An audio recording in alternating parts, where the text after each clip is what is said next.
그래서 정관이 이렇게 지나가면 일단 요 놈을 잘라. 그 다음에 잘라야지. 그날 바로 성관계 해도 돼? 제일 중요한 포인트. 정관 수술하고 학력 변화나 호르몬 변화를 걱정할 수도 있을 것 같아. 이거 걱정해서 수술 고민하시는 분들이 굉장히 많거든. 안녕하세요, 윤지환 원장입니다.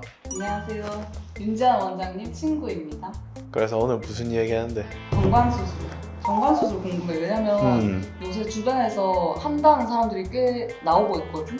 그렇지, 우리가 보통 정관 수술이라고 하면 사람들이 묶으러 왔어요 이렇게 얘기를 많이 하는데 맞는 얘기기도 하고 틀린 얘기기도 하고, 정관이라는 거는 정자가 이동하는 관이거든. 그 안에서 정자를 만든 다음에 그 위에 초밥처럼 달려있는 부고환이라는 기관이 있는데 진짜 초밥처럼 생겼어. 그 부고환을 통해서 이렇게 가면서 정자가 성장을 하거든. 성장이 다 되면 이 친구가 지만 가는 전용 관이 따로 있어요. 여기가 정관이거든. 그래서 요 관을 통해서 간 다음에 정낭이라는 데 보관이 되고 이제 거기에 전립선에서 만든 정액이랑 섞여가지고 사정이 되게 되는 거야. 그래서 정관이 이렇게 지나가면 일단 요 놈을 잘라. 그 다음에 잘라야지. 그 다음에 양쪽의 끝을 묶어주고 요 끝에다가 이제 전기 소작을 하든지 레이저를 하든지 해가지고 맹관, 한쪽 끝이 막힌 관으로 만들어줘. 지지는 거네. 그렇지. 그렇게 해서 이제 요쪽이랑 서로 개통이 되어 있지 않게 만들어주는 게 정관 수술이야. 이게 다야. 별거 없어. 그럼 나오는 정자들이 어디로 가? 막히지 않아? 그런 질문이 진짜 많거든. 더 못 지나가고 거기에서 막혀서 죽어. 그럼 이제 생각하지. 얘네 대체 어디로 가요? 흡수됩니다. 그냥 몸으로 흡수돼. 그거 엄청 많은 거 아니에요? 사실 정자 우리 눈으로 못 봐. 현미경으로 겨우 봐야 조그만한 사이즈로 보이기 때문에 거기서 흡수된다고 하더라도 크게 문제가 생기지는 않지. 그러면은 보통 어떤 사람들이 정관 수술해? 대부분은 나는 이쯤 되면은 더 이상 임신을 하고 싶지 않다, 이런 분들이 많지. 그러니까 대부분 오시는 분들이 자녀 2분, 나이는 40대 중반에서 50대까지. 맞아. 조금 더 편한 성생활을 즐기고 싶은데 여자 측에만 피임을 맡기는 것도 좀 그렇고 내가 계속 콘돔을 쓰는 것도 그러니까 이제 결심을 하시는 거지. 근데 이제 가끔씩 난 이 얘기 듣고 진짜 충격 먹었는데, 엄마가 우리 애가 사고 안 쳤으면 좋겠다고 고등학생 애를 데리고 와가지고 정관수술을 시키려는 케이스를 본 적이 있어. 나 절대 안 된다고 안 해줬거든. 그거 복원하면 되잖아요 이렇게 말씀하셨거든. 근데 이게 복원이 돼. 정관복원술이라는 수술이 있기는 하고 되는데 이게 100%가 아니야. 관을 붙여준다고 해서 제대로 개통된다는 법이 없는데 나는 절대 복원술을 받지 않겠다고 생각을 하고 정관수술을 받으시는 게 맞지, 복원할 거를 염두에 두고 정관수술을 하시는 건 옳지 않다고 본다. 그러면은 그거 하는데 시간 얼마 걸려? 야, 이거는 사람마다 다를 수는 있겠는데 내가 좀 잘해. 진짜. 근데 수술이라는 거는 빨리 끝낸다고 좋은 건 아니야. 나는 이제 짧았을 때는 7분 만에 끝낸 적도 있고 아주 긴 수술은 30분 내에 끝난 적도 있지. 근데 보통 대략적으로 15분에서 20분 사이 걸리는 것 같아. 이게 하고 나서 뭐 입원하거나 그렇게 해야 돼? 아니, 입원은 전혀 필요 없고 보통은 수술 받으시고 바로 집에 가시지. 뭔가 막 다리를 절어야 되거나 이런 거. 이제 우리가 그런 미디어의 어떤 피해가 좀 있긴 한데, 물론 정관 수술이 전혀 아프지 않은 건 아니야. 아무래도 수술인데 아프긴 아픈데 그게 삶에 큰 영향을 줄 정도는 아니고 일상생활이 가능한 정도고, 이게 우리가 가장 강조하는 부분 중에 또 하나인데, 아무리 우리가 수술을 잘 해놔도 집에 가서 상처가 덧날 수 있단 말이에요. 근데 이 덧나는 것 중에 제일 무서운 게 안에서 피가 터져버리는 거야. 예를 들어서 우리가 손등에 이런 데가 피가 났어.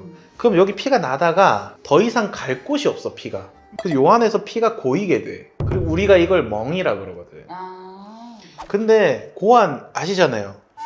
쭉 늘어나잖아요. 피가 갇히지 않고 계속 늘어나. 그래서 내가 본 사이즈 중에 커진 건 애기 머리만하게 커진 것도 본 적이 있거든. 내가 본 케이스는 수술하고 가급적이면 내가 무리한 운동 하지 말라 그랬잖아. 이분이 그날 하체를 하셔가지고 그날 밤에 전화가 와가지고 가보니까 이제 그럼 이제 크게 열고 안에 고여있는 피 다 긁어내고 피나는 부분 찾아서 지혈해주고 다시 묶어주고. 그러면은 그날 바로 성관계 해도 돼? 제일 중요한 포인트, 정관 수술하고 일주일 안에 성관계를 하게 되면 재개통이 됩니다. 아, 아니, 된다는 건 아니고 될 수 있습니다. 아. 예. 그래서 우리가 반드시 얘기하는 거, 일주일 동안은 무거운 거 들지 말라 얘기하잖아. 격한 운동 하지 말라 하잖아. 아. 성관계도 안 돼. 그러면 나 왠지 다 해서 다시 온 사람 있을 것 같아. 어. 아, 그래, 뭐. 혹시 그러면 정관 수술하고 뭐 당연히 그러면 성욕 변화나 호르몬 변화를 걱정할 수도 있을 것 같아. 이거 걱정해서 수술 고민하시는 분들이 굉장히 많거든. 결론적으로 아무 관계 없습니다. 근데 그건 있을 수 있어. 예를 들어서 이런 얘기를 듣거든. 친구한테 듣던지 들으면 본인 정관 수술했는데 왠지 성욕이 떨어지는 것 같은 거야. 아, 그래서 마치 내가 정관 수술을 해서 발기가 안 된 것 같은 느낌이 들 수가 있어. 근데 다시 한번 얘기하지만 전혀 관련이 없다. 정관 수술 해가지고 후회한 사람 본 적 있어? 다시 해달라고? 후회라고 표현하면 좀 그렇고 아까 얘기했듯이 정관 보건술을 하시러 오신 분들은 많지. 나는 더 이상 자녀 계획을 갖지 않겠다라고 생각을 하고 정관 수술을 하셨어. 근데 사람 일이 어떻게 될지 모르는 거잖아. 그 사이에 이혼 후 재혼을 해서 새로운 아이를 가지신다고 생각을 하셨거나 아니면 나는 평생 아이를 갖지 않겠다라고 생각을 했다가 너무 사랑하는 반여자를 그 사이에 만나게 돼가지고 아이를 다시 가지고 싶어요. 이런 케이스 되게 많아. 그래도 다행이다. 나는 오빠한테 설명 듣기 전에는 아예 정관 수술하면 돌이킬 수 없는 강을 건넌다. 돌이킬 수 없는 줄 알았어.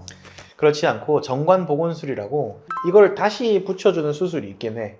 근데 얘가 아까 얘기했듯이 100%가 아니에요. 수술은 당연히 성공적으로 끝나겠지. 근데 이게 임신으로 이어지기까지의 확률이 95%가 된다든지 70%가 된다든지 이런 식으로 좀 떨어지는 경우가 많지. 그래서 정관 보건술은 정관 수술하고 5년 안에 하면 가장 좋아. 근데 이런 얘기를 하니까 다들 나 이거 하고 5년 안에 받으면 되겠다. 100%가 아니야, 무조건. 그것도 5년 안에 해도 95%. 그러니까 신중하게 결정해야 돼. 신중하게 해야지. 몸에 칼 대는 건 신중하게 해야 됩니다. 예. 정관 수술 말고는 남성 피임 방법 없는 거야? 콘돔. 그거 말고? 없어? 제일 좋은 피임 방법은 성관계를 하지 않는 것인데 그건 인생이 아니잖아, 그치? 그래, 예. 그거 말고는 제가 알기로는 없을걸요. 나도 없어. 근데 내가 알기로 나라에서 정관 보건술을 지원해줘. 왜지? 왜? 당연한 이유지. 지금 한번 볼래? 정관 보건술 지원? 거봐. 이런 거 있지? 오, 지방마다 해주는 데가 있어요. 그래서 만약에 정관 보건술을 하실 거면은 한번 알아보시고 아까 말씀드렸다시피 성기능은 전혀 영향이 없고 정관 수술하고 난 다음에 바로 피임이 가능한 게 아니야.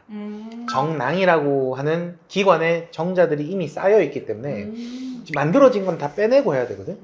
20번 정도 촬영을 더 해야 돼요. 수술하고 일주일간 하면 안 되고 하면 안 되고 그 이후로는 20번 정도. 근데 이거 안전빵. 물론 이제 출산율적인 측면에서 정관 수술이 옳은 수술인가? 그렇지는 않지. 근데 이미 출산율에 충분한 기여를 하셨고 더 만족스러운 성생활을 하고 싶다라는 생각이 들면 정관 수술 무조건 추천이지. 나도 받을 생각이 있고 미래에. 고민되시는 분들은 한번 오셔서 상담하시는 게 도움이 될 거야. 그리고 특히 아내분이랑 조금 깊은 상의를 하시고 오시는 게 좋을 것 같아요.